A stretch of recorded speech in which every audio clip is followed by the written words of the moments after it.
Welcome to my PowerPoint about rare jokers in Balatro. So there are a lot of them, and I'm going to start with Brainstorm and Invisible Joker.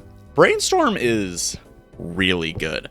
I mean, if you've played Balatro, if you've watched Balatro, if you've even paid attention to the community at all, you know that people really like playing with Brainstorm. It's very powerful, and what it does is it copies the effect of your leftmost joker. Yeah, that's really strong. Usually when you are copying an effect, doubling most things in the game is pretty good. There are some things you can't copy with Brainstorm, right? Like, I'm not going to do it. There's no way I'm going to be able to list them all. But, so usually when you're playing Brainstorm, right, it's really good to copy things that either have more multipliers, right? If you have, say, I don't know, you have, say you have like a vampire for whatever reason, it's at like 3.5x molt, and then you copy with Brainstorm. Okay, that doubled your vampire. Or you could copy like a flat molt card, and then effectively Brainstorm becomes a ×2 molt, right? Say you have a fortune teller that has 50 tarot cards played throughout the game, 50 molt. Well, Brainstorm effectively acts as a ×2 molt because it's going to copy the fortune teller. No, I do have to point out that Brainstorm is slightly worse than Blueprint, in my opinion, due to the fact that it has to be your leftmost joker, right? Sometimes, the joker you want to be copying doesn't want to go on the left. Times molt jokers being on the left is kind of not that good, especially if you do have jokers that give you like flat molt. Then multiplying and then adding a flat number is kind of not amazing. Of course, like, that's just like a case-by-case scenario. There's more times than not, Brainstorm is going to be a good joker, and you should pick it up. It's just, there are scenarios you do have to watch out for. Notably, if you're, you can't place Brainstorm in your leftmost slot, so if it has, like, foil or holographic, right, then it does become a little bit worse as well. I mean, if it has polychrome, it doesn't really matter, but again, do note that while it is very strong, it does have scenarios where it can be a little weak. And then there's Invisible Joker. Invisible Joker is completely useless when you buy it. Then, after 2 rounds, you can sell it, and it'll become a copy of a random joker. It actually removes the negative tag from a joker, so watch out for that. But it'll copy a random joker. That's actually quite strong. Like I said with Brainstorm, copying jokers can be quite good. It is a little less flexible than Brainstorm, but you hit like a Blueprint or a Brainstorm off your Invisible Joker, then you're like, damn, who cares? It's really strong there. Overall, I think these two are some of the best rare jokers. It's kind of why I put them first, because I wanted to talk about them, and we all know which one is going to be last. Let's be real here. Then we have DNA and Ancient Joker. DNA is actually really fun to play with. If your first played hand has exactly 1 card, it will add a copy of it to your hand. This is amazing for generating cards for like 4 of a kind, 5 of a kind builds, right? Or if you're trying to generate a lot of like red seal, steel kings for a Baron build, etc. DNA actually provides so much value. The Joker is just, it's solid. There's nothing really that terrible about it. Yeah, it doesn't provide scoring or anything, but it really does help you get more enhanced cards for your deck, more seals for your deck, more of whatever you're looking for your deck, and typically that is good enough, right? Unless you just don't have any enhanced cards or whatever, then DNA is probably not the best to play on a deck that's like fully vanilla. I even for, trying to play for like a 4 or 5 of a kind, I don't think it's that great personally, but once you have even 1 enhanced card, like just copying it is so worth it. Then there's Ancient Joker. Ancient Joker changes suit each round, so one round would be diamonds, another round would be spades, another round would be clubs, etc., right? And then it gives 1.5x molt per scored card of that suit. That's really good. This isn't the easiest Joker to play around, right? If you've destroyed any cards from your deck, or if you've changed the suits of any cards from your deck, then Ancient Joker becomes a lot worse, because the best way to play with Ancient Joker is to have an equal amount of each suit in your deck, right? So say like checker deck, checker deck where it's half of half spades, half diamonds. Oh gosh, I haven't played checker deck in a while. I'm gonna be real with you.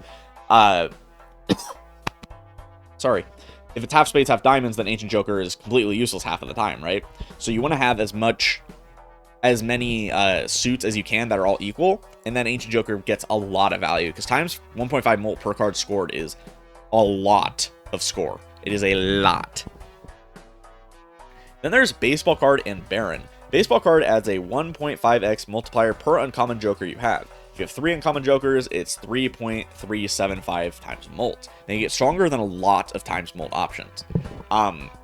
This is like an amazing pickup in the early game, right? Because typically in like the early game, you're going to have a lot of uncommon jokers, probably like 2, right? And the baseball card will come in, it'll give you a bunch of molt, and then you can say, hey, you know, I can just pick up this uncommon joker that doesn't really do that much on its own, or like for my scoring, because baseball card gives it like 1.5 times molt.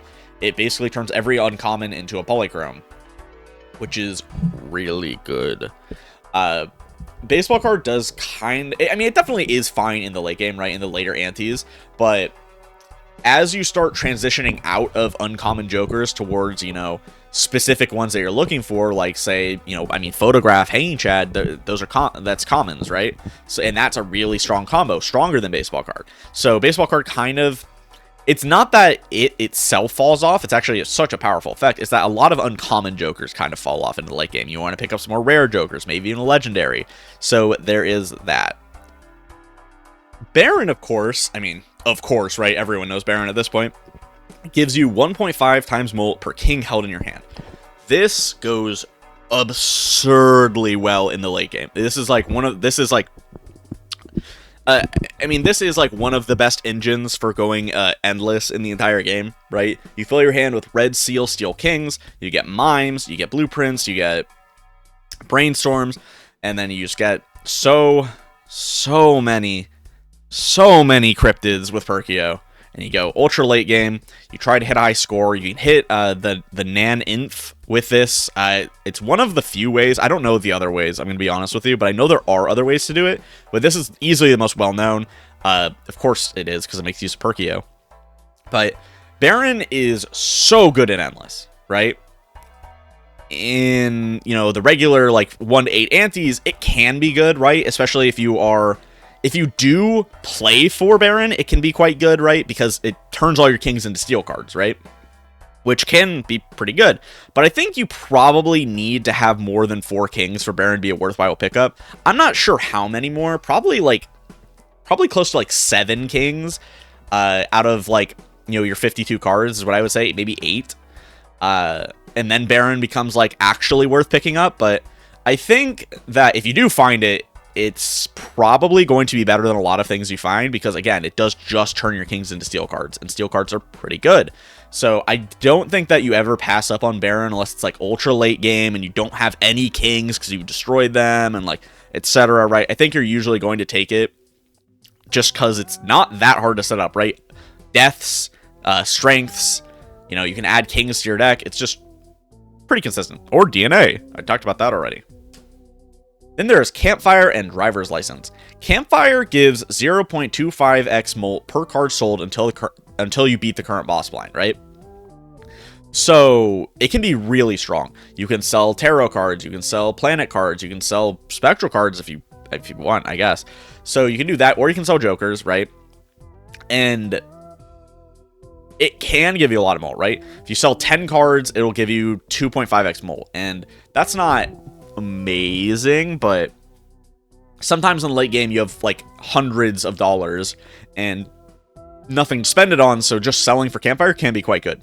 On Ante 8, there is no downside to Campfire though, if you do get it, so it can be really good there, right? Say you're on Ante 8, you have a couple $100, you pick up a Campfire, oh, you just start selling everything, buy, sell, tarot cards, planet cards, even some jokers. Then you can make Campfire go crazy, right? I had a run where I got Campfire up to 5x molt on Ante 8, and like it won. I won because I got the Campfire. I don't think I would have won otherwise. So it does have its use cases. It's just not the greatest when it does have to reset, right? I don't recommend picking this up early, maybe even in the mid game. It requires a lot of money to set up. It's probably the most expensive Joker in the entire game to set up. I don't think that's like that controversial for me to say. Like, there's probably a couple that are definitely more expensive, but the fact that you have to buy, sell for Campfire just makes it really hard to make use out of and get any value out of. And then there's Driver's License. Driver's License provides ×3 molt if you have 16 or more enhanced cards. that's just pretty solid. You're going to want to pick up enhanced cards throughout the game, so it's not like it's not that terrible to pick up driver's license before you have that many. It is completely dead until you have 16. I do have to point that out, but I mean, it's still really strong. I don't think that there's like many scenarios where driver's license isn't very good because, again, you're usually going to be picking up enhanced cards or you'll already have enough enhanced cards. So it is really good there. Do note that on driver's license, it's actually expired. It expires on 1/24/2024, which is really funny. So it was expired before the game even came out because the game came out on February 20th, 24. So Local Thunk, dude, Jimbo's driving on expired license, dude. You got to get him. You got to deal with him. Then there's Obelisk and Hit the Road. I didn't put an image on this because I had so much text. So Obelisk is a cool Joker. It's really fun to play with, and a lot of people don't know how to make it work. One of the best ways to make Obelisk work is to just play a lot of high cards. I'm talking like 20, maybe even 30 high cards, if you can get that many, and then just do anything else. The way that Obelisk works is that it provides 0.2x molt per consecutive hand played that is not your most played poker hand, right? So I've talked about this before. There's a lot of builds that want to be playing a lot of hands, right? If you get Burglar, or if you get Green Joker, or Obelisk, they all synergize very well together. So what you do, like I said, you play a lot of high cards, even while you still have the Obelisk. The Obelisk can be completely useless while you're doing this. Then, for the rest of the game, you play pairs, 3 of a kind, flushes, straights, literally anything that isn't high card, and as long as you don't go over that threshold you set of, like, 20 or higher, which is not even that easy, especially if you're, like, mixing it up what you are playing, then Obelisk just provides a lot of multiplier. After 10 hands played, which isn't that hard because you're probably going to be playing a lot of hands, it gives _2 molt. I've gotten an Obelisk up to ×15 molt before in a run, and just because, you know, Green Joker, Burglar, Obelisk, it's just a really strong combo. Then there's Hit the Road. Hit the Road is really weird. It gives 0.5 times molt every time you discard a jack that round. This, on paper, can be quite good, right? If you have a full deck of jacks, you can get, you know, ×10 molt if you're playing red deck and you discard, or if you have like 4 discards from red deck, you would have 3 in like higher antes, of course, so get another discard from Wasteful or Recyclomancy, but you do get what I mean. That being said, I mean, like, if you are going to choose a face card to turn your entire deck into, it's better to turn it into kings, right? Queens aren't even that bad because, you know, Triboulet exists. Jacks don't gain any value from Triboulet. The only single benefit of Jacks in the entire game is Hit the Road, right? Whereas, I mean, like, kings have Baron and Triboulet. Queens have Shoot the Moon and Triboulet. It's just, I don't know. It's about as hard to set up as Baron for not as much of a payoff is kind of the thing. Of course, I mean, Shoot the Moon has like no payoff at all, and it has the same benefit, but Shoot the Moon's also just like not that great in my opinion. So there is that. Hit the Road is just awkward. I kind of hope it gets reworked. I really do, because it's just like not that good. Or maybe give Jax something else to do. I just don't really know. I have to be honest with you. I don't really know what you're supposed to do with this. I haven't really gotten any good runs with it. I've tried on multiple occasions, just hard to make work, and I don't really like it very much. Then we have Stuntman and Wee Joker, chip givers. So Stuntman gives 250 chips and -2 hand size. This can be really strong in the early game of most decks. Of course, in Plasma deck, it's amazing, but I'm not going to talk about Plasma deck specifically. So if you have any amount of flat molt, this goes crazy, right? Even just Jimbo, right? +4 molt makes it so Stuntman gives 1,000 points, 250 times 4. That isn't anything to scoff at. Getting a lot of chips really early can, you know, be quite good because you're not getting that much molt. And unlike, you know, in early game, you're not going to get that many planets, so it's not like chips fall off as hard as they do because of planets. That being said, Stuntman, I mean, in the mid to late game, losing out on hand size can be a pretty big deal. So do watch out for that. But I mean, overall, I think Stuntman, it's just a good early pickup. There's no real, the downside isn't that big, especially if you have, you know, any molt at all. It's pretty decent. And then there's Wee Joker. Wee Joker's a big fan favorite. It gains +8 chips whenever a 2 is scored. Wee synergizes like crazy with Hack on your 2s, or with other retriggers like from Pareidolia, Sock and Buskin, or from Hanging Chad. So Wee Joker can go crazy. You can have runs that Wee Joker gets to like 1,000 chips if you are playing this kind of build, and that's a lot. It also does stay even if you're not playing 2s, right? It's similar to, well, it's similar to like straight, right? Like once it's scaled, it will just keep giving you more chips. I think Wee Joker is the best chip Joker in the game. I don't think that's that big of a controversial take, in my opinion. Yeah, it takes time to scale, but like 10 2s is 80, right? I mean, and there's a lot of retriggers, right? So it scales pretty well. I don't think it's a hot take to say Wee Joker might be the best chip Joker. I really don't. Okay, we're gonna go through a couple of these. So we start with the duo and the trio. The duo gives ×2 molt if played hand contains a pair. Really simple, really easy, not really any condition. Scoring pair is pretty good. Great pickup in the early to mid game, in my opinion. Like, there's just no downside to it. If you're playing like a flush, you can get this pretty easily. If you're just playing duo, if you're playing 3 of a kind, if you're playing full house, if you're playing 4 of a kind, they all contain a duo, right? So, or a pair, sorry. So duo gets pretty good value for ×2 molt. Then there's trio. Trio gives ×3 molt if a played hand is 3 of a kind. This, of course, you know, like I said, works with 4 of a kinds, or with flushes, or with full house, right? So you can get a lot of value there. It just has to contain it. That means that these actually stack. If you play a 3 of a kind with the duo and the trio, it will stack. So it gives you ×6 molt, which is actually really strong. So do like pay attention to that. Full house also would stack it as well, but blah. Then we get to the family. The family gives ×4 molt if played hand contains a 4 of a kind. That means that it will stack with the duo and the trio. That's actually pretty significant. Getting ×24 molt, that's huge. If you are ever somehow picking this up, I mean, good for you. I've never done it. I've had family and duo before, and it felt really good, but yeah. 4 of the kind, of course, isn't very easy to set up, so you do have to be careful for that. It's probably the hardest of these 5 that we're going to be talking about to set up in general, but it's still quite good. Then there's the order. The order gives ×3 molt if played hand is a straight. That's pretty simple, right? I like straights. I think they're like one of my favorite poker hands to play. They're really easy to do. There's a lot of jokers that make like straights easier to play or easier to get. Deck fixing makes it so straights can be really consistent.